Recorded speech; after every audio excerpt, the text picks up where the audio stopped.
Voici l'un des panneaux de commande de chauffage et climatisation livrables en option pour votre véhicule.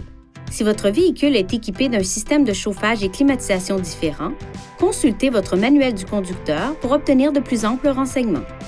Appuyez sur ce bouton pour activer le système de chauffage et de climatisation. Puis, utilisez ces boutons pour régler manuellement la température désirée. Appuyez sur ce bouton et le système régulera et maintiendra automatiquement la vitesse du ventilateur, l'écoulement d'air et la température à l'intérieur. Appuyez sur ce bouton pour choisir parmi les modes d'écoulement d'air disponibles.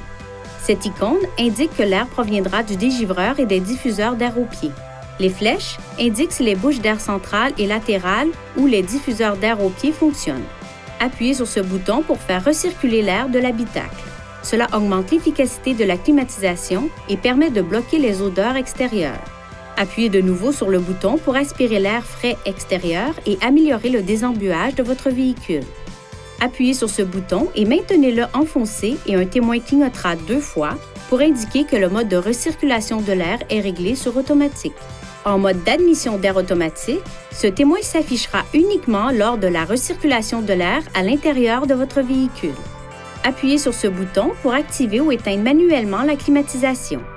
Dans des conditions chaudes et humides, une brune visible peut sortir des bouches de ventilation lorsque la climatisation est activée. Cela n'est pas un signe de mauvais fonctionnement. Appuyez sur ce bouton pour activer ou éteindre manuellement le chauffage. Le climatiseur peut fonctionner simultanément pour un chauffage déshumidifié. Pour dégivrer ou désembuer le pare-brise et les vitres latérales, appuyez sur ce bouton. Ce témoin du bouton de climatisation peut aussi s'allumer parce que le compresseur de climatisation est activé pour assécher l'air et améliorer le rendement du désembuage ou du dégivrage des vitres. L'air peut encore être chauffé lorsque la climatisation est activée. Appuyez sur ce bouton pour dégivrer ou désembuer la lunette arrière et, si le véhicule en est doté, les rétroviseurs extérieurs. Si elle n'est pas désactivée manuellement, cette fonction se désactivera automatiquement au bout d'un certain temps. Pour le dégivrage du pare-brise, réglez la température à la chaleur maximale et le ventilateur à vitesse élevée.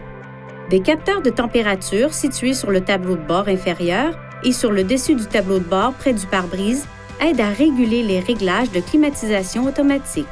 Ne rien placer sur ou autour de ces capteurs. Vous pouvez revenir à la commande automatique du système de chauffage et climatisation à tout moment en appuyant sur ce bouton. Veuillez consulter le manuel du conducteur pour obtenir des renseignements importants concernant la sécurité et les limites du système et pour en savoir davantage au sujet de son utilisation et de ses caractéristiques.